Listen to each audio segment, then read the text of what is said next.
నమస్తే అండి. వానిపల్లి శ్రీనివాసరెడ్డి, ఆరుట్ల నా సొంత గ్రామం ఇది. నేను బీకామ్ లా గ్రాడ్యుయేట్ని, క్రికెటర్ని, స్పోర్ట్స్మెన్ని. యూనివర్సిటీస్కి, స్టేట్కి రిప్రజెంట్ చేసినటువంటిది. స్పోర్ట్స్ కోటాలో జాబ్ కూడా మనకు గవర్నమెంట్ జాబ్ రంగారెడ్డి డిస్ట్రిక్ట్ కలెక్టరేట్లో నేను 10 సంవత్సరాలు సర్వీస్ చేసి తర్వాత రిజైన్ చేయడం జరిగింది. దానికి కూడా కారణం యాక్చువల్గా నేను రైతావతారం ఎత్తడానికి కారణం కూడా అప్పుడున్నటువంటి పీరియడ్ 2000 నుండి 2006 మధ్యలో బాగా కన్సిక్యూటివ్ డ్రాట్స్ రావడం, గ్రౌండ్ వాటర్ కిందికి వెళ్ళిపోవడం, అన్ఎంప్లాయ్మెంట్ హెవీగా ఉండడము, విలేజెస్ నుండి అన్ని వలసలు మైగ్రేషన్స్ మొదలైపోవడము, నిరాశ నిస్పృహలతోని రైతు ఇబ్బందికరంగా ఫీల్ అయ్యి డిప్రెషన్కి లోనై అల్టిమేట్లీ సూసైడల్ టెండెన్సీస్ పెరిగిపోయి అప్పుడు స్కోర్ బోర్డ్ లాగా క్రికెట్ స్కోర్ బోర్డ్ లాస్ట్ పేజ్లో చూస్తే ఫ్రంట్ పేజ్ లోపల ఈ రైతుల ఆత్మహత్యలది నడుస్తున్నటువంటి ఆ టైంలోనే ఈ ఆలోచన పుట్టింది. ఏదైనా ఇటువంటి వాతావరణంలో కూడా విపత్కర పరిస్థితులలో కూడా తక్కువ నీటితోని బంజరు భూములలో ఎక్కువ ఆదాయం ఇచ్చే పంటలు ఏమైనా ప్రపంచంలో సృష్టిలో ఎక్కడున్నా కూడా మనం పట్టుకొచ్చి దీన్ని చేయగలుగుతాం అనేటువంటిది ఒక ఆలోచన ఉండే. దాని నుండి ఈ ఆలోచన రావడానికి కూడా నేను నా యాన్సెస్టర్స్ అంతా కూడా ఫార్మింగ్ కమ్యూనిటీ నుండే ఉన్నారు, అంతా రైతులే. అయితే నేను burn and brought up Hyderabad, కానీ ఆ వాసనలు ఉన్నాయి. అల్టిమేట్లీ ఇది ఇటువైపు లాక్కి వచ్చింది. నేను ఉద్యోగానికి రిజైన్ చేసి ఆ అన్వేషణ లోపల ఈ మొక్కను 2005లో మనం పట్టుకురావడం, ఈ తోటలో ప్రయత్నం చేయడం, దానికి సాధక బాధకాలు అన్నింటినీ అధిగమించి 2012-13 నుండి మామూలుగా ఫ్రూట్స్ రావడం, దాన్ని ఆస్వాదించడం, అప్పుడు వీడియో చేయడం, ఆ వీడియో ద్వారా గవర్నమెంట్కి రిక్వెస్ట్ చేయడం, మిగతా రైతులను ఎంకరేజ్ చేయడం, ఇది బాగుంది, దీని రేట్ ఇట్లుంది, డాలర్స్లో ఇంత ఉంది, పాండ్స్లో ఇంత ఉంది, రియాల్స్లో గల్ఫ్లో ఇట్లుంది అని బయట ప్రపంచం లోపల ఉన్నటువంటి రేట్స్ని కంపేర్ మన ఇండియన్ కరెన్సీలో వెళ్ళి చూపించినప్పుడు దీనికి ఇంత అమౌంట్ వస్తుందా, ఇంత డబ్బులు వస్తాయా అనేటువంటిది అందరికీ ఉండే. ఇప్పుడు కూడా నేను 200 రూపాయలు కేజీ టోటల్ అప్పటి నుండి ఇప్పటి వరకు కూడా రెడ్ పల్ప్కి 200 రూపాయలు కేజీ నేను అమ్ముతా ఉన్నా. అదేవిధంగా 100 నుండి 120 వరకు వైట్ పల్ప్ని అమ్ముతున్నాం. అది కూడా యాక్చువల్గా ఎక్కువ కాస్ట్ ఉండాలి, కానీ వియత్నాం నుండి ఇష్టం వచ్చినంత దిగుబడి ఇక్కడ మన ఇండియాకి వస్తున్నది, బాంబే, చెన్నైకి కంటైనర్స్ లోపల. కాబట్టి ఆ కాంపిటీషన్ని తట్టుకోలేరు. వియత్నాం అనేటువంటి దేశం ఒక దాదాపు 100 దేశాలకు ఎక్స్పోర్ట్ చేస్తున్నది ఫ్రూట్ని. ఈ మధ్యన నేను మన రైతులను కూడా తీసుకొని వియత్నాం విజిట్ చేసి వచ్చిన. అక్కడ మొన్న కోవిడ్ టైం లోపల 30 రూపాయలు కేజీ పోయి వాళ్ళు కంటైనర్స్లో డైలీ 5 కంటైనర్లు ముంబైకి, 5 కంటైనర్లు చెన్నైకి, అంటే ఒక కంటైనర్లో 20 టన్నులు అని అంటే ఎంత పంప్ అవుతున్నది అనేది. కాబట్టి రోడ్ల మీద ఎక్కడైనా పెట్టి అమ్ముతున్నారు. అది అట్లొచ్చింది, కానీ రీటైలర్స్ మాత్రం దాన్ని ఒక కాయ 60 రూపాయలు, 70 రూపాయలకు అమ్ముతున్నారు. దాని డిమాండ్ తగ్గలే. సో దానికి కూడా కారణాలు అనేకంగా ఉన్నాయి. దాంట్లో ఉన్నటువంటి పోషక విలువలు, దాని యొక్క న్యూట్రిషన్ వాల్యూస్, హెల్త్ బెనిఫిట్స్, అవన్నిటిని కూడా ఇప్పుడు అవేర్నెస్ వచ్చింది. కాబట్టి అందరూ కూడా జీవనశైలిని మార్చుకొని వాళ్ళకు ఉన్నటువంటి యాంత్రిక జీవితం లోపల ఆరోగ్యాన్ని కాపాడుకునే దిశలో వాళ్ళు ఎక్సర్సైజ్ చేయడం, వ్యాయామం చేయడం, దాని తర్వాత మంచి పోషకాలు ఉన్నటువంటి ఫుడ్ని తినాలని దాని మీద ఇన్వెస్ట్ చేయడం కూడా జనాలలో ఒక ఆలోచన వచ్చింది. దాని లోపల డ్రాగన్ ఫ్రూట్కి ఆదరణ దక్కింది. కాబట్టి ఇది సర్వైవ్ అవుతుంది, అయ్యింది. మన రాష్ట్రంలో కూడా దాదాపు లాస్ట్ ఇయర్ 570 నుండి ఇప్పుడు 1200 నుండి 1300 ఎకరాలకు తెలంగాణ రాష్ట్రం లోపల పాకింది ఇది. అంటే రైతులందరూ కూడా పోతున్నారు. ఇంతకుముందు ఏంటంటే దీని గురించి ఇది పెద్దోళ్ళు పెట్టుకునే పంట, అంత మనం పెట్టలేమో అనేటువంటి ఆలోచనతో రైతులు ఉండిండ్రు. యాక్చువల్గా 5 లక్షల నుండి 6 లక్షలు దీనికి ఖర్చు వస్తుంది. ఇదేమైనా కార్పొరేట్ దిగ్గజాలు లేకపోతే హైఫైగా కొద్దిగా ఎలైట్ పీపుల్, డబ్బు చేతులు ఉన్న వాళ్ళే చేయగలుగుతారు, మన బోటోళ్ళు ఎట్లా చేస్తాము అనేటువంటిది ఒక ఇది ఉండింది. కానీ ఇంత బెనిఫిట్స్ ఉన్నప్పుడు 2 ఎకరాలు 3 ఎకరాలు పెట్టుకొని గ్రాడ్యువల్గా ఇంప్రూవ్ చేసుకునేటువంటిది చేయమని మేము అనేక ప్లాట్ఫామ్స్ మీద చెప్పినాం. ఆ విధంగా ఇవాళ 2 ఎకరాలు పెట్టినైనా 5 ఎకరాలకు వచ్చేసిండు 3 సంవత్సరాలనే దాని టేస్ట్ దొరికినాక. కాబట్టి ఇంకా ఇది ఆగదు. ఇది 130 కోట్ల జనాభా. ఇక్కడికి మన దగ్గర జస్ట్ నెలకు కొన్ని వందల కంటైనర్స్ దిగుతున్నాయి, బయటి దేశంది తింటున్నారు అని అంటే అర్థం చేసుకోండి ఎంత డిమాండ్ ఉంది అనేది. సో ఆ రకంగా ఇంకా చెప్పాలంటే వియత్నాం కన్నా క్లైమాటిక్ కండిషన్స్ ఈ చెట్లకు ఈ తోటకు మన ట్రాపికల్ రీజన్ అనేది దీనికి బాగా అచ్చొచ్చినటువంటిది, కలిసి వచ్చినటువంటిది. దాంట్లో భారతదేశం మొత్తం కూడా చెప్పాలంటే అఖండ భారతం మొత్తం కూడా దీనికి సూటబుల్ ఇదిగా ఉంటుంది అన్నమాట. అఖండ భారత్ అంటే మళ్ళీ మనం ఆలోచన చేయొచ్చు. జస్ట్ ఫ్రూట్స్, డేట్స్, ఖజూర్ కానీ అంజీర్ కానీ ఇవన్నీ కూడా తీపి ఎందుకు ఎక్కువ ఉంటాయి ఆ గల్ఫ్ కంట్రీస్లో, ఆఫ్ఘనిస్తాన్ లోపల ఎందుకు ఉంటాయి, అక్కడ కండిషన్స్ అటువంటి అనమాట. బాగా డెజర్ట్ డ్రై ఏరియాస్ లోపల పండేటువంటి తీపి కూడా అట్నే వస్తుంది. ఆ ట్రాపికల్ రీజియన్స్ లోపల మనం కూడా ఉన్నాం కాబట్టి మన దగ్గర ఉన్నటువంటి ఫ్రూట్ ఎప్పుడు తీపిగా ఉంటుంది. కంపేర్ టు యూరోప్ కానీ ఆస్ట్రేలియా కానీ మీరు యూఎస్ కానీ ఎక్కడైనా తీసుకున్న అక్కడ ఫ్రూట్స్ కన్నా మనది తీయగా ఉండడానికి కారణం మన క్లైమేట్. డ్రాగన్ ఫ్రూట్కి పర్టికులర్గా మన రాష్ట్రం తెలంగాణ ఇంకా బాగా పనిచేసేటువంటిది. రాయలసీమ కానీ తెలంగాణ కానీ అట్లా మధ్యప్రదేశ్లో ఒక 10 జిల్లాలు, కర్ణాటకలో ఒక 10 జిల్లాలు, మన దగ్గర ఛత్తీస్గఢ్లో కొన్ని జిల్లాలు, బీహార్లో కొన్ని జిల్లాలు, మహారాష్ట్ర మొత్తం, తెలంగాణ మొత్తం ఇవన్నీ కూడా దీనికి సూటబుల్ ఉన్నటువంటిది. అదేవిధంగా దీని లోపల రిసీవ్ చేసుకోవడానికి కారణం కూడా దీంట్లో న్యూట్రిషన్ వైజ్ హెల్త్ బెనిఫిట్స్ అని అన్నాం. సో ఇన్వెస్ట్మెంట్ కెపాసిటీ జనాలు పెరుగుతూ పోయింది కాబట్టి దీనికి ఇంకా దోకాలేదు. మనకున్నటువంటి 130 జనాభాకి ఇది అందాలంటే 20 ఏళ్ళు దీని పంట పెరుగుతూనే ఉండాలన్నమాట. జస్ట్ ఇప్పుడు నాగ్పూర్లో ఉన్నటువంటి సంత్ర మారుమూల తండ భారతదేశం మొత్తం కూడా లభిస్తుంది. ప్రతిరోజు గుడ్ మార్నింగ్ అన్నట్టు పొద్దునే మా అరటి పండ్లు అనుకుంటే మన ఇంటి ముంగలికి వచ్చేస్తూ ఉంటాయి, కానీ జస్ట్ కేరళ నుండే వస్తూ ఉంటాయి. యాపిల్ పండ్లు ప్రతి తండాకు రీచ్ అయిపోయింది, అది జస్ట్ హిమాచల్ కాశ్మీర్ నుండి వచ్చేటువంటి పండు. అంత రావాలంటే అది 200-300 సంవత్సరాల దాని యొక్క జర్నీలో అది సాధ్యమైంది. డ్రాగన్ ఫ్రూట్ ఆ రకంగా అవ్వాలంటే మనకు రైతులకు ఎంత ఫ్యూచర్ ఉంది అనేది ఒకసారి ఆలోచన చేయాలి.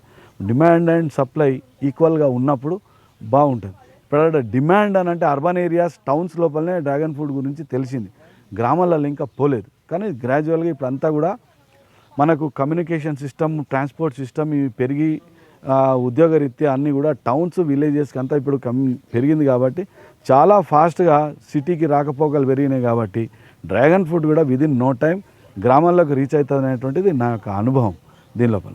అయితే దీన్ని ఒకసారి రుచి చూసిన తర్వాత మాత్రం ఎవరు ఆగుతలేరు.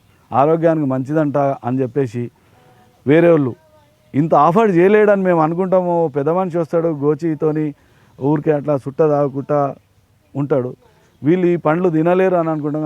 ఆయన అదేదో ఆరోగ్యానికి మంచిదంట కదా, ఒక పండుగ రాదని చెప్పి ఆ జేబులకించి ఆడికైనా మడత పెట్టిన నోట్ తీసి ఇచ్చేటువంటిది వచ్చిందంటే ఈ గ్రామం లోపల మా దగ్గర విరివిగా తోటకు వచ్చి గ్రామంలో తిననోళ్ళు ఉన్నారనమాట. కొనుక్కొని పోయి తింటూ ఉంటారు, అడగరు, కొనుక్కొని పోయి తింటుంటారు. కారణం ఏంటంటే దానికి అదొక మంచి ఔషధ గుణాలు ఉన్నటువంటి పండట అని రీచ్ అయ్యింది. సో ఇవన్నీ ఇప్పుడు మీ మీడియా మిత్రుల ద్వారా అంతటా కూడా ఇది రీచ్ అవుతూ ఉన్నది కాబట్టి దీనికి ఇంకా దోకాలేదు, ఇది ఫ్యూచర్ ఉన్నది. కాకపోతే ఒకటే దీనికి ఉన్నటువంటిది ఏంటంటే రైతు మొట్టమొదలు పెట్టాలంటే దీనికి ఇన్ఫ్రాస్ట్రక్చర్కి మొట్టమొదలు పెట్టాలంటే ఆయనకి 5 నుండి 6 లక్షల వరకు అవుతుంది. దానికి పోలు, ఒక రింగు, డ్రిప్, మాన్యూర్స్, ఫర్టిలైజర్స్ అంటే ఎరువులు ఇవన్నీ కూడా వేసి లేబర్ కాస్టు, మొక్క కాస్టు ఇవన్నీ వేసుకునే వరకల్లా ఒక 5 నుండి 6 లక్షలు వస్తుంది. ఒకసారి పెడితే సరిపోయి 25 నుండి 30 సంవత్సరాలు ఈ తోట ఉండిపోతుంది. మన లైఫ్ టైంకి ఇది పెట్టుకుంటే సరిపోతుంది. 3 ఎకరాలు పెట్టుకుంటే డెఫినెట్గా 4వ సంవత్సరం వచ్చే వరకల్లా 6 నుండి 10 టన్నులు పర్ ఎకర్ వస్తుంది. ఒక 18 టన్నులు మినిమంలో వచ్చినప్పుడు మనకు సరిపోతలేదా? ఇప్పుడు 200 నేను అమ్ముతున్నా, 100 రూపాయలకే అమ్మినా అనుకోండి, 3 ఎకరాలు పెట్టుకున్నవానికి 18 టన్నులు అని అంటే 18 లక్షలు అనే లెక్క వచ్చినప్పుడు మనం యూఎస్ పోయినామా, అబ్రాడ్ పోయినావా, లేకపోతే సాఫ్ట్వేర్ చేస్తున్నావా అనేది ఇది కూడా మీన్స్ ఆఫ్ అర్నింగ్. ఇది కూడా వైట్ కాలర్ ఎవరు స్వాభిమానంతో పండించుకునేటువంటిది. ఈ పంట మూలాన ఇన్కమ్ పెరిగింది కాబట్టి అందరూ చాలా ఫాస్ట్గా చేస్తున్నారు. చదువుకున్న వాళ్ళు ముందు వస్తున్నారు ఫస్ట్. ఇలా రాజకీయ నాయకులు వేస్తున్నారు, కార్పొరేట్ దిగ్గజాలు వేస్తున్నారు. వ్యవసాయం అంటే దీని లోపల పెద్ద ఆయాసం లేదు.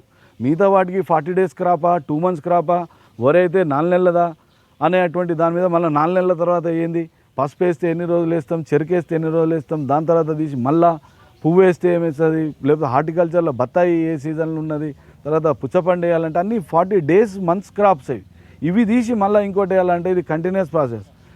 ఈ దానికి వచ్చేవరకు ఒకసారి పెడితే 25 సంవత్సరాల దాకా ఇంకా దాని రోకు మనకు ఇది లేదు, ఓన్లీ మెయింటెనెన్స్ ఉంటుంది. నేను మోటుగా చెప్పిన అనమాట. ఆయనకు మెయింటెనెన్స్ అంటే ఎంత ఉంటుంది సార్, ఎట్లుంటుంది సార్ అంటే కొన్ని తప్పనిసరి పరిస్థితుల్లో చేయాల్సినవి ఉంటాయి సార్. అనుకుందాం నేను షేవింగ్ చేసుకునేటోని, నువ్వు ఆపితే పెరిగిపోతూ ఉంటుంది, అట్లనే అలం ఉంటుంది. ఇది కలుపుని తీసేటువంటిది మాత్రం ఆ ట్రిమ్మింగ్ ఎప్పుడు చేయాల్సి ఉంటుంది. దానికి కావాల్సినటువంటి ఎరువు 3 నెలలకు ఒకసారి 2 తట్టలు మంచి పశువు ఎరువు వేసినా, కోడి ఎరువు వేసినా, మేకల గొర్రెల ఎరువు వేసినా దానికి సరిపోతుంది. ఇప్పుడు నా మట్టలు మీరు చెట్టు చూడండి, మీరు ఎంత హెల్తీగా కనబడితే అందరూ అంటారు నువ్వు ఇంకేదో వేస్తున్నావు టీవీలో అది చెప్తలేవు అని అంటారు. ఏమయ్యా పశువు ఎరువే నేను వేస్తా. కెమికల్స్, మినరల్స్, ఏదో న్యూట్రిషన్స్ ఎక్కిస్తుంటావేమో, ఇంత టెంపర్గా ఎట్లా ఉంటాయి ఇవన్నీ కూడా ఎండాకాలంలో అట్లనే ఉంటాయి, వానాకాలంలో అట్లనే ఉంటాయి అని అంటూ ఉంటారు. నేను ఏమయ్యా మళ్ళా ఇవాళ నమస్తే తెలంగాణ ఛానల్ ద్వారా మళ్ళోసారి రిక్వెస్ట్ చేస్తున్నా, ఆర్గానిక్ మనకు ఏవైతే ఈ ఎరువులు ఉన్నాయో ఈ పశు ఎరువులు వేయండి, సమృద్ధిగా వేయండి. మీకు తక్కువ అనిపిస్తుంది మీ ఫీలింగ్ సైకాలజీ వచ్చినప్పుడు వాళ్ళు తట్టక్క పడేది ఏం కాదు, అది పడి ఉంటుంది, డిపాజిట్ అయి ఉంటుంది. కాబట్టి ఇది సరిపోతుంది. కాయ కూడా సైజు 1/2 kg నుండి 800 grams దాకా, 500 grams నుండి 800 grams దాకా వస్తూ ఉంటుంది. కాబట్టి మంచి ఉన్నది. ఆర్గానిక్ మెథడ్స్లోనే పోండి. ఫస్ట్ టైం పెట్టినప్పుడే ఇన్వెస్ట్మెంట్, దాని తర్వాత మెయింటెనెన్స్, మినిమం మెయింటెనెన్స్ ఉంటుంది. జూన్ నుండి ఇది అక్టోబర్ దాకా ఖాత వస్తుంది. పూత, కాయ, పండు అనేటువంటి పద్ధతి లోపల ఎవ్రీ 40 daysకి ఒక సైకిల్ అయిపోతూ ఉంటుంది. ఎవ్రీ 20 daysకి ఒక హార్వెస్ట్ వస్తూ ఉంటుంది. కనీసం 5 నుండి 6 హార్వెస్ట్లు జరుగుతూ ఉంటాయి మనకి ఈ 5-6 నెలల్లో. కాబట్టి దీనిలోకి మనకు చెప్పిన టనేజ్ వచ్చేస్తుంది. 6 టన్నులు సంవత్సరానికి ఒక ఎకరానికి అని అంటే ఆ 6 టన్నులు ఒక్కోసారి 6 హార్వెస్ట్లలో టన్ అన్నట్టు 6 టన్నులు మనకు తెంపినప్పుడల్లా వస్తూ ఉంటుంది ఎకరాకి. నువ్వు ఎన్ని ఎకరాలు పెడితే అన్ని. ఇప్పుడు చాలామంది మిత్రులు పెంచినటువంటి వాళ్ళు ఉన్నారు, 100 టన్నులు కూడా తీస్తున్నారు. ట్రెలిస్ సిస్టమ్ వచ్చిన తర్వాత ఇంకెక్కువ డెన్సిటీ పెంచేసింది. కానీ అది జాగ్రత్త, దాని గురించి టోటల్ నాలెడ్జ్తో పెడితే మంచిది. మనకు ఎక్కువ చెట్లు పెడుతున్నాం, ఎక్కువ పంట వచ్చేయాలి, ఇప్పుడే కోసుకోవాలి, ఇప్పుడే ఎంజాయ్ చేయాలని అంటే 25 years ఉండాల్సినటువంటి చెట్టు పెట్టే ముందు ఆ ట్రెలిస్లో పోల్స్ అన్నీ కాంక్రీటింగ్ జరిగినా లేదా, అవి 5 years తర్వాత పెరిగినటువంటి మట్టలను వెయిట్ బేరింగ్ వైరింగ్ జరిగిందా లేదా, సపోర్ట్స్ సరిగా ఉన్నాయా లేవా, ఇవి ప్రతి వర్షాకాలం చూసుకోవాల్సినటువంటి అవసరం ఉంటుంది. కాబట్టి ఆ ట్రెలిస్ మెథడ్ అనేటువంటిది క్రేజ్ కిందికి పోయింది. ఉన్నా కూడా దాని జాగ్రత్తలు దాన్ని తీసుకుంటే మంచిది. క్యాజువల్గా ఉంటే మాత్రం పెరిగినాక ఒక 5-6 సంవత్సరాల తర్వాత మట్టలు పెరిగి దాని వెయిట్ బేరింగ్ కెపాసిటీ ఎంత ఉందో ఏందో ముందు చూసుకోక మనం వదిలితే ఇవి 4 కడీలు 5ని ఇన్ఫ్లుయెన్స్ చేస్తే ఈ 5 10ని ఇన్ఫ్లుయెన్స్ చేసి మొత్తం గోడ కూలేటువంటి ప్రమాదం ఉంటుంది. గాలి హై వెలాసిటీ విండ్స్ ఏమన్నా వచ్చినప్పుడు ఉంటాయి. కాబట్టి అటువంటి అన్ని దృష్టిలో పెట్టుకొని పెట్టండి. పోల్స్ అండ్ రింగ్ సిస్టమ్లు ఇంకా డెన్సిటీ పెట్టవచ్చు. ఇప్పుడు నేను పెట్టిన అక్కడ 10/10 పెట్టిన, తర్వాత 10/8 పెట్టినవి ఉన్నాయి, ఇవి 10/5 పెట్టిన, ఇవన్నీ చూడొచ్చు. కాబట్టి మనం ఒకసారి ఆట మొదలైతే క్రికెట్లో బుకిష్ క్రికెట్, స్టైలిష్ క్రికెట్, ఈ షాట్ ఇట్లనే ఆడాలి అనేటువంటి కొన్ని డెఫినేషన్స్ ఉండే. కానీ ఎప్పుడైతే ఈ 1 days వచ్చి 2020s వచ్చినావు, నీవు ఏ షాట్ ఎట్లా కొట్టినావు అనేది కాదు, నీకు ఎన్ని రన్స్ వచ్చినాయి అనేటువంటిది ముఖ్యం అనేది డెఫినేషన్ మారింది. కాబట్టి ఇంప్రొవైజ్డ్ మేనర్ లోపల వ్యవసాయం కూడా చేయొచ్చు. నువ్వు ఎట్లా పండిస్తున్నావు అనేది, ఏ జాగ్రత్తలు తీసుకున్నావు, ఎంత ఈల్డ్ సంపాదిస్తున్నావు అనేది. కాబట్టి అది కొంతకాలం ప్రయాణం చేసినాక నీకే తెలిసిపోతుంది. కాబట్టి అప్పుడు నువ్వు ఏమైనా ఈ దాని లోపల గేమ్ ఆడొచ్చని నేను మీ ద్వారా రైతు మిత్రులకు అందరికి కూడా చెప్తా ఉన్నా. అదేవిధంగా సాయిల్ టెస్ట్ కూడా చేపియాలన్నా అని చాలామంది రైతులు అడుగుతూ ఉంటారు. సాయిల్ టెస్ట్ అంటే జనరలైజ్ చేయొచ్చు, తెలంగాణ అంతా కూడా జనరలైజ్ చేయొచ్చు. ఒకటి ఏంటంటే దీని లోపల ఎర్ర బీర్సు, శాండీ సాయిల్స్, ఇసుక పొలాలు, మొరం సాయిల్స్, ఎర్రవి ఉన్నాయి కాడ నీరు ఇంకిపోయే నేలలు అన్నమాట ఇవి. అంటే ఈ చెట్టు నీళ్ళల్లో వేర్లు ఒక 4-5 రోజులు వేర్లు మునిగి ఉంటే కొద్దిగా దీనికి ఫంగస్ వచ్చే అవకాశం ఉంటుంది, కుళ్ళిపోయేటువంటిది, కుళ్ళు రోగం వచ్చేటువంటి ప్రమాదం. ఇది క్యాక్టస్ ఫ్యామిలీ, ఇది జమ్మడు ఫ్యామిలీకి సంబంధించినటువంటిది. మన దగ్గర నాగజమ్మడు, బ్రహ్మజమ్మడు ఉన్నాయి కదా, అటువంటి ఫ్యామిలీ ఇది.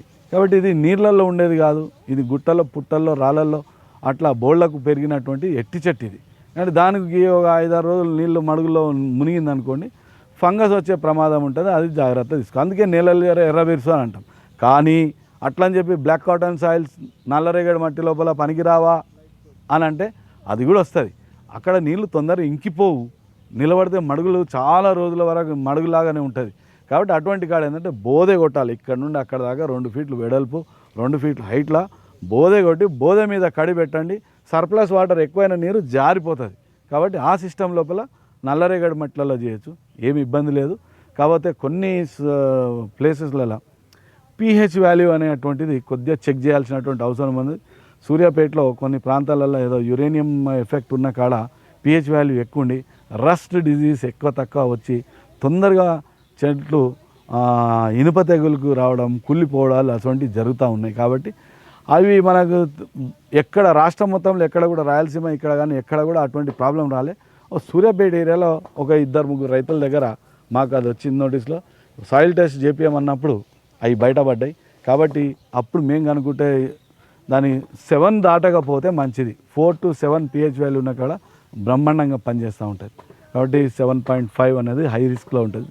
7 వరకు ఓకే. తెలంగాణ మాత్రం జనరలైజ్ చేస్తాం, అంతటా ఎవరైనా పెట్టవచ్చు. నల్లరేగడి వాళ్ళు పెట్టవచ్చు, ఇసుక దాంట్లో పెట్టవచ్చు, ఎర్ర జలకలు, ఎర్ర బిర్సు, మొర్రం, శాండీ సాయిల్స్ ఏమైనా పెట్టవచ్చు. దాని లోపల రెండు ఆలోచన ఏం లేదు. ఎవరికైనా డౌట్స్ ఉంటే ఫోన్ చేస్తే మేము మళ్ళీ దాని గురించి మేము క్లారిఫికేషన్ ఇస్తానికి మేము రెడీగా ఉన్నాం. కాబట్టి అన్ని నేలలు పనికొస్తాయి. చాలామంది అంత బాగాలేదండి ఫ్రూట్, వైట్ ఫ్రూట్ బాగాలేదు, రెడ్ బాగుంది అంటారు. వైట్ ఇంకా కమ్మగా ఉంటుంది, కొద్దిగా పులుపు తెలుపు తీపి రెండు మిక్స్ అయి ఉంటుంది, కట్మిట్ అని అంటాం మనం. అయితే వైట్ది వియత్నాం నుండి వచ్చినటువంటి ఫ్రూట్ని తిని అదే అభిప్రాయం రిజిస్టర్ అయింది మైండ్లలో జనాలకు. అదేంటి అంటే అది 3 months వాడు 2 months కంటైనర్స్ లోపల కోల్డ్ స్టోరేజ్లలో పెట్టి ఆడు హార్బర్లో దించిన తర్వాత కోల్డ్ స్టోరేజ్, మళ్ళీ హోల్సేలర్ దగ్గర కోల్డ్ స్టోరేజ్, మళ్ళీ రీటైలర్ దగ్గర కోల్డ్ స్టోరేజ్, ఇన్నిసార్లు ఇన్ అండ్ అవుట్ టెంపరేచర్స్కి దగ్గర దాని టేస్ట్ ఫ్లాట్ అయిపోతుంది, పల్సగా అయిపోతుంది, చప్పగా అయిపోతుంది. అదేవిధంగా కట్ చేద్దామంటే క్రిస్పీ కటింగ్ ఉండదు, గడ్డలాగా మీగడలాగా ఉంటుంది.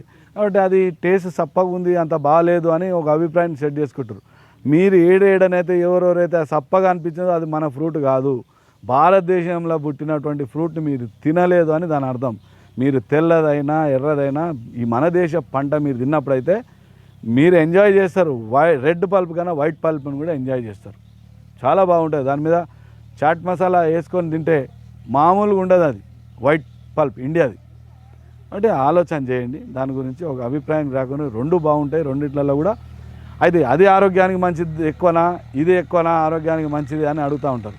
రెండిట్లలో సమానమైనటువంటి నిక్షేపాలు ఉన్నాయి, న్యూట్రియంట్ వాల్యూస్ ఉన్నాయి. కాబట్టి రెండు కూడా సమానమే.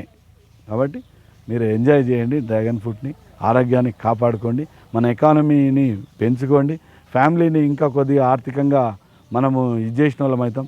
2 ఎకరాల నుండి మొదలు పెట్టండి, మీరు తర్వాత కెపాసిటీకి తగ్గట్టు మనం ఎదగవచ్చు. దానివల్ల మార్కెట్ అంటారు, మార్కెట్ కాని వరకల్లా అంత ధర పలుకుతలేదు అని. మనము ఫస్ట్ ఉన్నామనేది తెలవాలి. నా దగ్గర పంట పండుతుంది అనేది నీ మండలంలో తెలిస్తే చాలు, మన పక్కూరోనికి తెలిస్తే చాలు. ఒక గ్రామంలో ఏం లేదన్నా ఒక 500 గడపలు ఉంటాయి, దాని లోపల 100 గడపలలో డెఫినెట్గా తింటారు వాళ్ళు, దాని గురించి తెలిస్తే. ఆ ఊర్లోనే తెలియాలి. అట్లా ఓ మండలంలో అంటే 30 గ్రామాలకు తక్కువ ఉండవు. దాని లోపల ప్రతి 100 గడపలు అంటే మీకు ఎంత ఉండాలి, 10 ఎకరాలు కావాలి. కాబట్టి తెలిసేటట్టు కరపత్రం, ఈ పంట ఈడ పలానా దగ్గర ఉన్నది, ఈ తోట ఉన్నది, ఏ డ్రాగన్ ఫ్రూట్ దాని పేరు కూడా మళ్ళీ మేము పలుకుతలేము, అది కూడా పేరు మార్చినాం కదా ఈ మధ్యన. అయితే ఆ ఫ్రూట్ ఉన్నది అనేటువంటిది కరపత్రం లేచి దాని నుండి ఉన్నటువంటి న్యూట్రిషన్ వాల్యూస్ మీరు గూగుల్లో కొట్టినా దాంట్లో ఏమేమి ఉంటాయి, మ్యాంగనీస్, కాల్షియం, ఐరన్, పొటాష్, పుష్కలంగా కావాల్సినటువంటి అన్ని విటమిన్స్ ఉన్నాయి. మన బాడీ మెటబాలిజంని మార్చేటువంటి పరిస్థితి ఉంది. షుగర్ డయాబెటిక్ పేషెంట్స్ కూడా ప్రశాంతంగా ఆ తీపిని ఎంజాయ్ చేయొచ్చు. దాని మూలన తగ్గిందేగా, అదుపులో ఉండు కాదు, తగ్గుతుంది, స్వీట్ని ఎంజాయ్ చేస్తున్నాం. ఎన్నో రోజుల నుండి నోరు కట్టుకొని ఉన్నాం డయాబెటిక్ పేషెంట్స్ అని అంటారు. ఇది తినండి, తింటే డయాబెటిక్ మీ షుగర్ లెవెల్స్ కూడా పడిపోతున్నాయి. ఇవి ఉన్నాయి, ఆయన మీరు గూగుల్లో సెర్చ్ చేయండి. శ్రీనివాస్ రెడ్డి చెప్పిండు అనేటువంటిది కాదు, మీరు దాని లోపల చదవండి. కాబట్టి అటువంటి చాలా కరిష్మాటిక్ ఉన్నాయి. ఆడపిల్లల విషయంలో ఉన్నటువంటి పీరియడ్స్ తప్పినప్పుడు కానీ, ఇంబ్యాలెన్సెస్ పీరియడ్స్ వచ్చినప్పుడు కానీ, ఇవన్నీ కూడా బాడీ మెటబాలిజం. మనమేమో రోజు రోజుకి మన దైనందిన జీవితాన్ని మనం మార్చుకుని బతుకుతున్నాం. పొద్దున 9-8 గంటలకు లేస్తున్నారు, రాత్రి 12 గంటలకు పడుకుంటారు, తినేటప్పుడు రాత్రి 11 అవుతుంది, అది అరగదు. పొద్దున బ్రేక్ఫాస్ట్ అని అంటే 9 o'clock లేస్తున్నారు. అంటే ఇవన్నీ కూడా సైకిల్స్ అన్నీ దెబ్బతిని అల్టిమేట్లీ ఆరోగ్యం పాడవుతుంది. వీటన్నిటి మళ్ళీ బ్యాలెన్స్లోకి తీసుకురావాలంటే ఈ ఫ్రూట్ చాలా ఉపయోగపడుతుంది. కాబట్టి అటువంటి అన్నీ కూడా ఎన్నో ఉన్నాయి. నేను ఇప్పుడు చదువుకుంటే 1 గంట సేపు మనం హెల్త్ బెనిఫిట్స్ గురించి మనం మాట్లాడుకోవచ్చు. కాబట్టి ఇవన్నీ కరపత్రంలో పెట్టేసి మన మండల్లో మన గ్రామాల లోపల ఇవ్వండి. ప్రతి ఊరు లోపల చదువుకున్న వాళ్ళు ఫస్ట్ దీన్ని రిసీవ్ చేసుకుంటారు. ప్రతి గ్రామం లోపల హై స్కూల్ ఉంటుంది, ఓ ప్రైమరీ స్కూల్ ఉంటుంది, ఒక హాస్పిటల్ ఉంటుంది, ఒకటి ప్రైమరీ హెల్త్ సెంటర్ ఉంటుంది, ఒక పోలీస్ స్టేషన్ ఉంటుంది మండల హెడ్ క్వార్టర్స్ లోపల. కాబట్టి ఈ సర్కిల్లో వీళ్ళు తిన్నట్టయితే ఇంటూ 3 వాళ్ళు నెక్స్ట్ క్రాప్ వచ్చేవరకల్లా 3 కస్టమర్స్ని తీసుకొస్తారు. ఇది అందరికీ నేను అదే చెప్తున్నా. కాబట్టి ఇట్లా మనం పెంచుకుంటే వాళ్ళు నీ పంట ఫస్ట్ ఇయర్లో ఎంత వస్తుందో దానికి అంత కన్జ్యూమర్ తయారుంటాడు. ఆయన తిన్నైనా నీకు పంట పెరిగి నెక్స్ట్ ఇయర్ మళ్ళీ పంట వచ్చేవరకల్లా అంతమంది కన్జ్యూమర్స్ని ఆయనే పరిచయం చేస్తాడు. ఇది నేను చూస్తున్నటువంటిది. నా తోటలు నేను బయట ఏడమ్మా, నా తోటలనే అమ్ముతా. ఎన్ని టన్నులు వచ్చినా ఎగిరిపోతాయి. ఫోన్ నెంబర్స్ ఉన్నాయి, కమ్యూనికేషన్ ఉంది.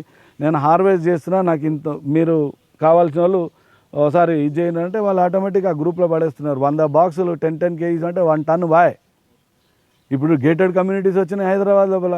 ఎక్కడైనా కొద్దిగా ప్రయాసం మనం చేయాలి, ప్రయత్నం ఉన్నదని తెలవాలి, వీళ్ళు ఇట్లా ఇస్తున్నారని తెలవాలి, మా రీచ్లోకి వచ్చిందని తెలవాలి. మాత్రం మనం కృషి చేయకపోతే కాదు. మార్కెట్ని కూడా పెంచుకోవాలి, రైతులు ధైర్యంగా చేయండి అని చెప్పి నా అనుభవంతో మీకు చెప్తున్నా. తెలంగాణ ప్రభుత్వం కూడా మ్యాక్సిమం ఎంకరేజ్ చేస్తున్న నిరంజన్ రెడ్డి గారు.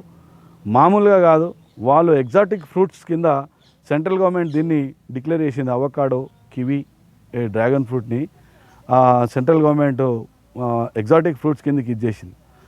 అట్లనే తెలంగాణ గవర్నమెంట్ కూడా దాన్ని పునికి పుచ్చుకొని ఉన్నది. నిరంజన్ రెడ్డి సార్ ప్రత్యేకంగా దీని లోపల నా తోటను కూడా విజిట్ చేసిండ్రు. రైతులను ఎంకరేజ్ చేస్తూ ఉన్నారు. కావాల్సినటువంటి సబ్సిడీస్ కూడా ఇస్తున్నాం అనేది. మనకు కోవిడ్ సిచ్యువేషన్లో లాస్ట్ 2-3 ఇయర్స్ కొద్దిగా ఇబ్బంది అయింది, కానీ ఈ ఇయర్ సబ్సిడీస్ ఇస్తారనేటువంటిది ఆలోచన మళ్ళా మొదలైంది. కాబట్టి డెఫినెట్గా గవర్నమెంట్ ఎంకరేజ్ చేస్తుంది. తెలంగాణ వాతావరణం దీనికి సూటబుల్ ఉంది. దానిలోపల కొంతమంది మంత్రులే ఈ తోటలు వేసినారు. వాళ్ళకి ఇంకా ప్రత్యేకంగా చెప్పాల్సినటువంటి అవసరం కూడా ఉండకపోవచ్చు, వాళ్ళ అనుభవంలోకి వచ్చింది ఇది.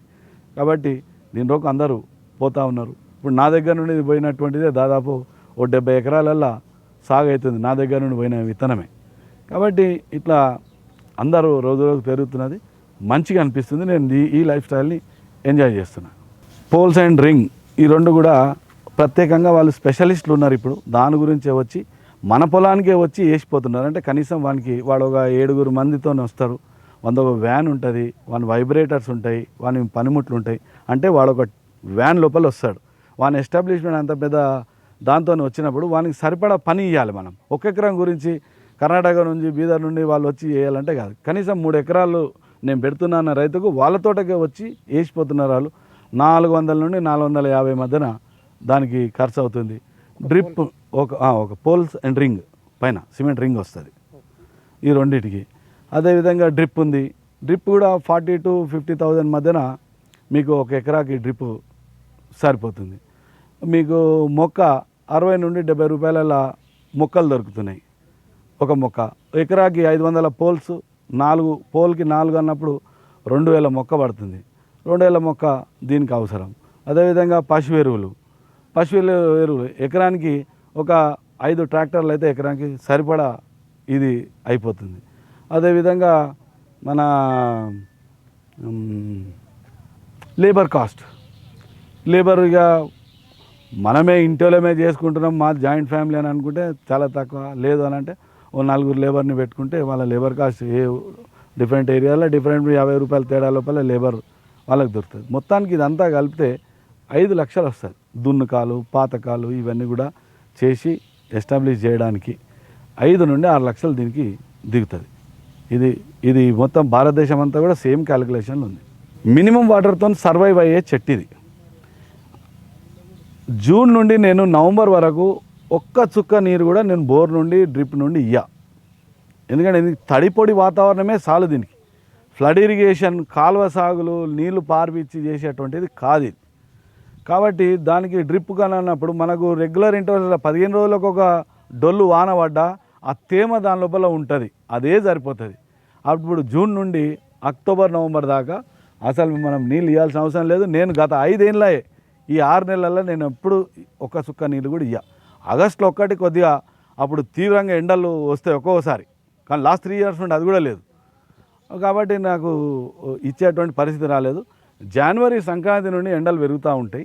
పెరిగినప్పుడు మనకు ఆడ తడి ఆరిపోకుండా మనకు పండు కాయ అప్పుడు రాదు, కానీ చెట్టు హెల్త్ని కూడా మనం మెయింటైన్ చేయాల్సి ఉంటుంది. కాబట్టి 15 నిమిషాలు సాయంత్రం 4 నుండి 6 గంటల మధ్యన సాయంత్రం పుట్టిస్తే నైట్ అంతా చెమ్మ ఉంటుంది, ఆడ తేమ ఉంటుంది, ఆ మాయిశ్చర్ ఉన్నందుకు చెట్టు హెల్తీగా ఉంటుంది. 15 నిమిషాలు సరిపోతుంది డ్రిప్.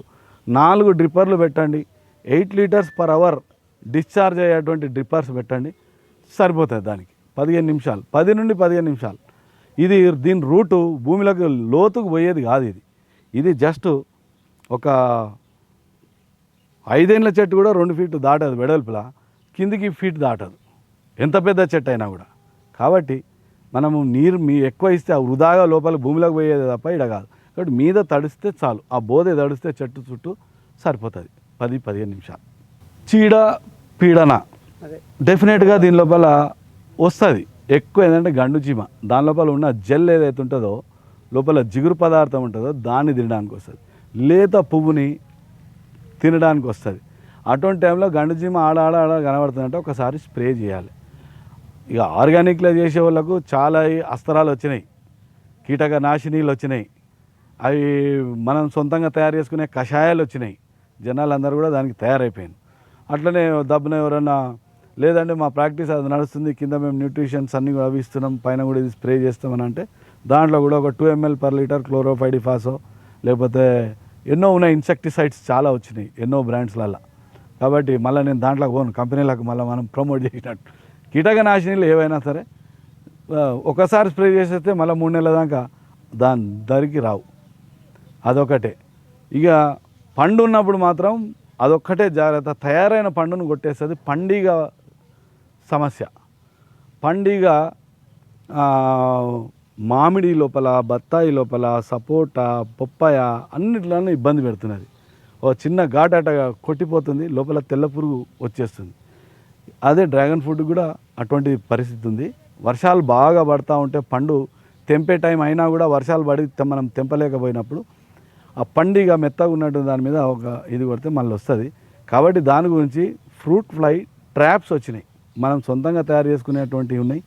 బాటిల్స్ లోపల బాటిల్ కట్ చేసి ఆ నాజిల్ రివర్ట్ చేసి లోపల ఇన్వర్ట్ చేసి నీరు పోసి ఆ మూతికి నీరుకి గ్యాప్ ఉన్న కాడ మంచి డ్రాప్స్ వచ్చినాయి. ఆర్గానిక్లను చక్రవ్యూహం అని వచ్చింది, అది 3 చుక్కలు ఆ నీళ్ళలో వేసేస్తే ఆ పండుగ మొత్తం వచ్చి దాంట్లో పడిపోతుంది. అదైతే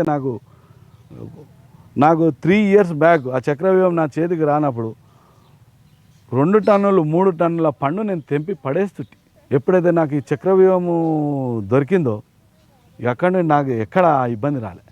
అది ఇప్పుడు అందరికీ అందుబాటులోకి పోతుంది. ఎల్బీ నగర్ ఫ్రూట్ మార్కెట్లో దొరుకుతుంది. అది ఫర్టిలైజర్ షాప్ లోపల అక్కడ ఒక్కరే వెంకటేశ్వర రెడ్డి గారు అని వాళ్ళు ఇస్తున్నారు, అని చాలా బాగా పనిచేస్తుంది. అదే అమెజాన్ నుండి చాలామందికి ఇవి తెలియక అమెజాన్ నుండి ఫ్రూట్ ఫ్లై ట్రాప్ అని తెచ్చుకుంటున్నారు. 5,000, 4,000, 3,000 ఆ బాక్సులు పెడతా ఉన్నారు. అది కార్పొరేట్ స్టైల్లో ఉన్నది. మరి అది పని చేస్తుంది, కానీ దాంట్లో కూడా అన్నీ మళ్ళీ మారుస్తూ ఉండాలి. ఎవ్రీ 15 daysకి దాంట్లో గుళికలు అవి ఇవి అన్నట్టు. ఇది కొద్దిగా కాస్ట్లీ పని. ఇది 180 రూపాయలకు చిన్నది ఇంతే బాటిల్ దొరుకుతుంది, కానీ 3 చుక్కలు వేస్తే అందులో వచ్చి పడిపోతాయి. నువ్వు పండు కట్ చేసినాక మళ్ళీ వచ్చినప్పుడే చూద్దాం పండు వచ్చినప్పుడే అనేది. పండు కూడా కాయగా ఉన్నప్పుడు అది కొట్టదు అది, ఎందుకంటే దీని పీల్ చాలా గట్టి మందంగా ఉంటుంది, ఎర్రగా అయినాకనే కొడతాయి. కాబట్టి మనము పండు కొద్దిగా దూరగా అవుతుంది అని అన్నప్పుడే ఈ అప్లై చేసేస్తే మనకి ఏం ప్రాబ్లం ఉండదు. పేరెంట్ ప్లాంట్ నుండి తీసినటువంటిది 5 సంవత్సరాల కన్నా ఎక్కువ ముదిరిన మట్టలనే పెట్టండి అని నేను చెప్తూ ఉంటా. ఆ మెచ్యూరిటీ దాని ఏజ్ దీనికి ట్రాన్స్ఫర్ అవుతుంది, పెట్టిన నెక్స్ట్ ఇయరే మళ్ళీ కాస్తుంది. కానీ చాలామంది ఉంటారుగా కొందరు, డబ్బు ఎవరికి చేదు అన్నట్టు ఆ లేతవి కూడా కట్ చేసి నర్సరీ పెట్టేసేస్తున్నారు. తీసుకోపోయిన రైతు 2 సంవత్సరాలైనా నాకు వస్తలేదు సార్, ఇంకా మీరేమో టీవీలలో 9 నెలలకే వస్తుంది, సంవత్సరానికి వస్తుంది అని చెప్తున్నారు, నేను 2 ఏళ్ళ నాకు రాలేదని. అంటే అది ప్రాబ్లం ఉన్నది గదే. మెచ్యూర్డ్ బ్రాంచెస్ నుండి తీసి పెట్టిన నర్సరీ అయితే సంవత్సరంలో వస్తుంది. ఇమ్మెచ్యూర్డ్ ముదరనటువంటి మట్టలే లేత వాటితో నర్సరీ చేస్తే వేరు వస్తుంది, కానీ అది మళ్ళీ చెట్టు పెరిగినాక అది మెచ్యూర్ కావాలి, ముదిరాలి, ముదిరిన తర్వాత వస్తుంది. దానికి న్యాచురల్గా 2-2.5 సంవత్సరాలు పడుతుంది. కాబట్టి ఇది అందుకని ఎంచుకునేటప్పుడే ఎంచుకోవాలి. మీరు పండు కాయ సైజు, దాని కలరు, టేస్టు, ఆ నర్సరీ తెచ్చుకునేటువంటి తోటకు పోయి తిని చూడండి, చూసినాకనే కొనండి. తొందరపడేసి ఏడో ఇస్తున్నారు కదా, ఆయన 100 అన్నాడు, ఈయన 70 అన్నాడు, 50 అన్నాడు అని అంటే అరే 30 అన్నాడు అని తీసుకోకండి. అటువంటి రేట్స్ గురించి ఆలోచన చేయదు. మీరు మంచి తోట లోపల తక్కువకి ఇచ్చినా తీసుకోండి, ఎక్కువకి ఇచ్చినా తీసుకోండి, కానీ తోట మంచిది అనేది అభిప్రాయానికి మీరు వచ్చినాక, ఎందుకంటే ఆ మట్టలు ఎటువంటివి పెట్టిరు, ఎంత ముదురు పెట్టిరు, పండు ఎట్లున్నది, దాని టేస్ట్ ఎట్లున్నది, ఇవన్నీ కూడా చూడాల్సి ఉంటుంది. ఆ విచక్షణ లేకుండా పెడితే బాధపడతారు తర్వాత. ఫస్ట్ అయినా ఫార్మర్గా అయిన తర్వాత న్యాచురల్గా ప్రూనింగ్ అనేటువంటిది ఉంటుంది దీని లోపల.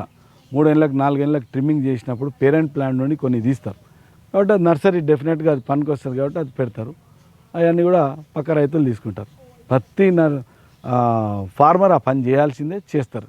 అది న్యాచురల్ ఫినామినా. ఫ్రూట్ టైం లోపల ఫ్రూట్ తీసుకుంటారు, మిగతా టైం లోపల నర్సరీకి. ఈ 2 రకాలుగా కూడా దీంట్లో ఇది ఉన్నది. దేశమంతా ఖాళీగా ఉన్నది, దేశమంతా ఖాళీగా ఉంది. ఆయన ముందు వచ్చిండు, ఆయన ఏదో అయిపోయిండు అని అందరికీ అవకాశం ఉంటుంది. 20 ఏళ్ళు పడుతుంది నా లెక్కల. చాలామంది అన్నారు ఆయన పెట్టి నీడ పెట్టి, మా ఊర్లో నేను 4 పెట్టేసి ఇక నేను వెనకబడిపోయినా. ఏం కావు. దేశం చెప్తున్నా చాలా పెద్ద దేశం ఇది. పండు ఎక్స్పోర్ట్ అవుతుంది, లాస్ట్కి ఒక రోజు వస్తుంది, అందరు తను ఎదుర్కపోయి బయటికి సప్లై చేసి అటువంటి ట్రేడర్స్ కూడా తయారవుతారు. సరిపోదు పండు మనకు. కాబట్టి అందరు ధైర్యంగా పెట్టండి, ఏం కాదు. మాకు 3 ఏళ్ళ కింద దాకా 20 వెరైటీలే ఉన్నాయి దీని లోపల అనేది తెలుసు. మరో పెద్ద మనిషి వియత్నాం పోయినప్పుడు దీని లోపల 100 వెరైటీస్ ఉన్నాయని అన్నాడు, ఇంకొక ఆయన 100కి ఎక్కువ ఉన్నాయని అన్నాడు. సరే, ఏవి ఎక్కువ చలామణి అంటే వైట్ పల్ప్, పింక్ పల్పే ఉన్నాయి. ఎల్లో అనేటువంటిది నిన్న మొన్న రీసెంట్గా ప్రాచుర్యంలోకి వచ్చింది. మన దేశంలో కూడా అక్కడక్కడ కొన్ని పెట్టిరు చెట్లు, అంతే. రెడ్ పల్పా వైట్ పల్పా అని అన్నప్పుడు ఈ 2 పల్ప్సే ఉంటాయి కాబట్టి మనం ఈ 2 పెట్టుకోవచ్చు. రెడ్కు ఇప్పుడు ఆదరణ ఎక్కువ ఉంది కాబట్టి రెడ్ పెడుతున్నారు. వైట్ది కూడా మహారాష్ట్ర వాళ్ళు మొత్తం వైట్ చాలా పెట్టినారు కాబట్టి దాన్ని ఎంజాయ్ చేస్తారు. జనాలకు ఇది భారతదేశంది, మన దగ్గర పంట ఇది అని అన్నప్పుడు దాని రుచి గురించి వైట్ మీదకి మళ్ళీ మలుతారు. ఓసారి దీనివల్ల వైట్ దొరుకుతుందా అని మళ్ళీ ఎంబడబడుతూ ఉంటారు. కాబట్టి అది 2 పెట్టుకోవచ్చు. 100 వెరైటీలలో పోకండి. మనం ఏం థీసిస్ చేసేది లేదు, డాక్టరేట్లు చేసేది లేదు. ఎన్ని వెరైటీస్ ఉన్నాయి. ఇప్పుడు మనం ఎంఎస్సీ చదువుకొని ఒకటి ఏదో ఎగ్జామ్ రాసేది లేదు. బతుకుదేరు గురించి పెట్టినాం కాబట్టి కలర్ బాగుందా, అమ్ముడు పోతుందా లేదా సరుకు అనేది చూడడానికి పారామీటర్స్ ఒకటే. దానికి కలర్ చూడండి, చేతి నిండా ఉన్నది 500 గ్రాములు వస్తున్నది, తింటే నాలుకకు రుచిగా ఉంది, ఎవడైనా దీన్ని కమ్మగా ఉంది అనేటట్టు ఉండాలి. ఈ 3 క్యారెక్టర్లను గమనించి మీరు పెట్టండి. డ్రాగన్ అనే పదాన్ని మనం మన దేశంలో వాడకుండా మన పేరు మనం తెచ్చుకుందాం. ఎందుకంటే అమెరికన్ బ్యూటీ అని వాళ్ళు నామకరణం చేసుకోరు, మెక్సికన్ బ్యూటీ అని వాళ్ళు చేసుకున్నారు, ఈయన డ్రాగన్ అని చేసుకుంటూ మనం మన దేశానికి సరిపడా పేరు మనం పెట్టుకుందామని పిలవడానికి, చూడడానికి, ఐడెంటిఫై చేయడానికి ఈజీగా ఉండేటువంటిది గులాబీ రంగుగా ఉంది, గులాబీ పండు అని నామకరణం చేసిన. దీని మీద చాలా ఎడిటోరియల్స్ వచ్చినాయి, అందరు రిసీవ్ చేసుకున్నారు. చదువుకున్నోడు ఇల్లిటరేట్స్ ఎవ్వరు కాదు, ఎవరైనా గుర్తుపట్టేటువంటిది రంగు అది గులాబీ.